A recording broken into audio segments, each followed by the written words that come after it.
Beneath the grey stone walls of the Tower of London lies a place where silence once broke under the echo of final footsteps, a space that would become one of England's most infamous execution grounds. But how did this royal fortress transform into a stage of death? Originally constructed by William the Conqueror in the 11th century, the tower was known as a symbol of power and intimidation. It served as a royal palace, treasury, armory, and prison. Yet by the late medieval period, it had become something darker. Political prisoners, often nobles or those tied to royal blood, were brought here not just to be held, but to be destroyed in full view of the crown's wrath. Executions within the tower were rare, reserved for those of high status whose deaths were considered too dangerous or too symbolic to occur among the common crowds of Tower Hill. These inner executions took place most often on Tower Green, a private space where the monarchy could control both the blade and the message it sent. Women, in particular, faced a unique terror within these walls. Highborn ladies accused of treason, adultery, or heresy were often executed in silence, without the roar of a watching crowd, yet never without fear. What awaited them was not just death, but a judgment designed to erase their name from power, history, or faith itself. She was known as the 9 Days Queen, yet Lady Jane Grey never desired the crown that ultimately condemned her. At just 16 years old, Jane became a pawn in a dangerous game of political ambition and religious upheaval, one that would end with her young life taken within the walls of the Tower of London. In July 1553, following the death of King Edward VI, son of Henry VIII, Protestant nobles sought to prevent the Catholic Mary Tudor from ascending to the throne. With Edward's backing, they named Lady Jane Grey, his Protestant cousin, as successor. Jane was intelligent, devout, and educated in the Protestant tradition, but she was also deeply reluctant. As contemporary accounts suggest, she accepted the crown weeping, coerced by her parents and powerful figures like John Dudley, Duke of Northumberland. Her reign lasted only 9 days. Mary Tudor, backed by popular support, claimed the throne with swift resolve. Jane was arrested and imprisoned in the Tower of London, initially spared execution, but her fate turned once Thomas Wyatt led a rebellion in early 1554 to restore Jane to the throne. Though Jane played no role in the plot, her existence now posed a threat to Mary's rule. On February 12, 1554, Jane was led to Tower Green. She wore a black gown and carried a prayer book. Historian Raphael Holinshed, writing later in the 16th century, recorded that she spoke calmly before her death, declaring, "I am come hither to die, and by a law I am condemned to the same. The fact indeed against the Queen's Highness was unlawful."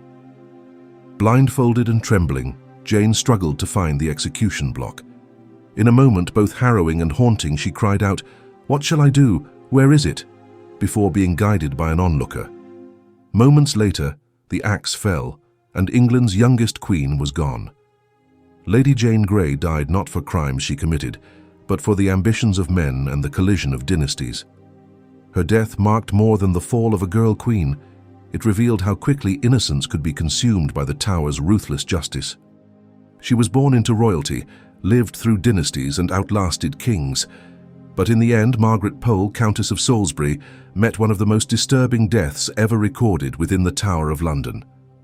Margaret was the daughter of George, Duke of Clarence, brother to King Edward IV, placing her among the last surviving members of the Plantagenet line, a family that once ruled England.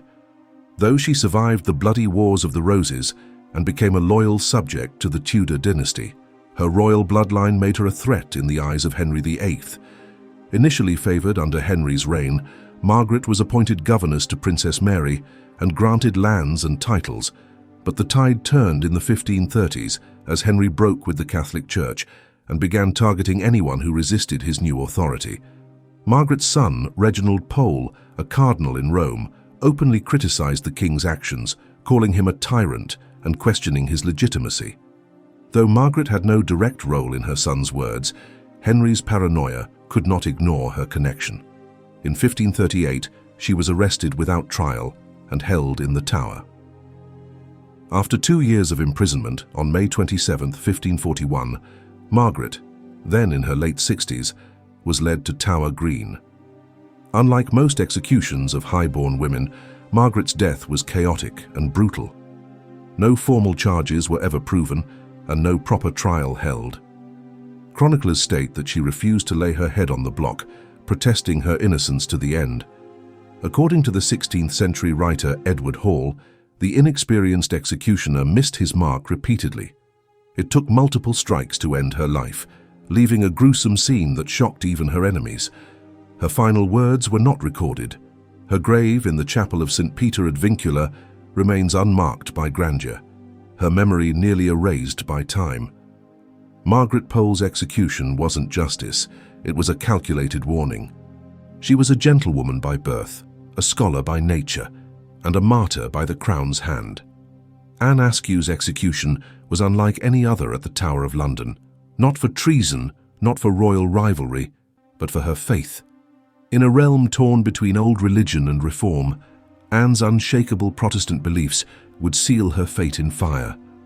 Born in 1521 to a prominent Lincolnshire family, Anne was well educated and deeply committed to reading and interpreting the Bible, something the Church had long denied to women. She embraced Protestant teachings at a time when England's religious identity was in violent flux. Although married against her will to a Catholic, she refused to conform, eventually leaving her husband and travelling to London to preach her views. This defiance, particularly by a noblewoman, did not go unnoticed. In 1545, she was arrested for distributing banned Protestant texts. Though questioned, she was released.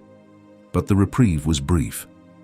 By 1546, Anne was again in custody, this time under the scrutiny of Thomas Wriothesley, Lord Chancellor, and Sir Richard Rich, both agents of Henry VIII's conservative court faction.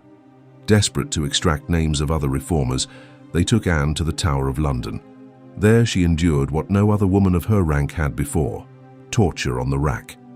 Despite her noble birth, she endured a form of interrogation so extreme that it left her permanently unable to stand or walk.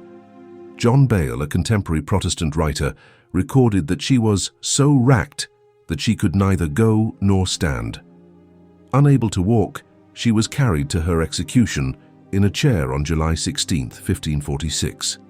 At Smithfield, tied to the stake, she remained silent as the flames rose. A bag of gunpowder was fastened to her body to hasten the end. Anne Askew died not for political rebellion, but for reading scripture and refusing to deny her beliefs. She left behind a written account of her interrogations, the examinations, making her one of the earliest known female authors in English. She was barely more than a child when she became queen, young, charming, and tragically unprepared for the deadly world of Tudor politics.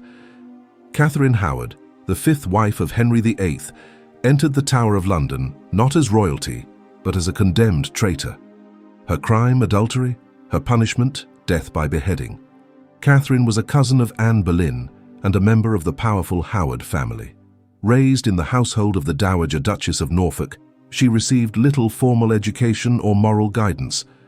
By 1540, at around 17 years old, she caught the attention of the aging King Henry VIII, then in his late 40s, obese and suffering from chronic health problems. Within months of his failed marriage to Anne of Cleves, Henry wed the vibrant Catherine. He called her his rose without a thorn. But behind the courtly praise, danger loomed. Catherine's past included flirtations, perhaps more before her marriage, and whispers of infidelity quickly circulated. When allegations arose that she had resumed relations with Thomas Culpeper, a favored courtier, Henry's affection turned to fury. In November 1541, Catherine was arrested and imprisoned in the Tower. She was never granted a formal trial. Under interrogation, she confessed to past indiscretions but denied adultery during her queenship. Still, her fate was sealed. On February 13, 1542, she was taken to Tower Green. According to chronicler Charles Wriothesley, Catherine conducted herself with sorrow and composure. She is said to have practiced laying her head on the block the night before, preparing for the moment when the axe would fall. No final words were officially recorded, but later accounts suggest she may have said, "I die a queen, but I would rather die the wife of Culpeper." Though the quote is likely apocryphal, The sentiment reflects the enduring image of a girl trapped in a deadly game, far beyond her understanding. Catherine's body was buried near her cousin Anne Boleyn in the chapel of St. Peter ad Vincula. In the shadows of the Tower of London, justice was never merely about guilt. It was about power, fear, and control.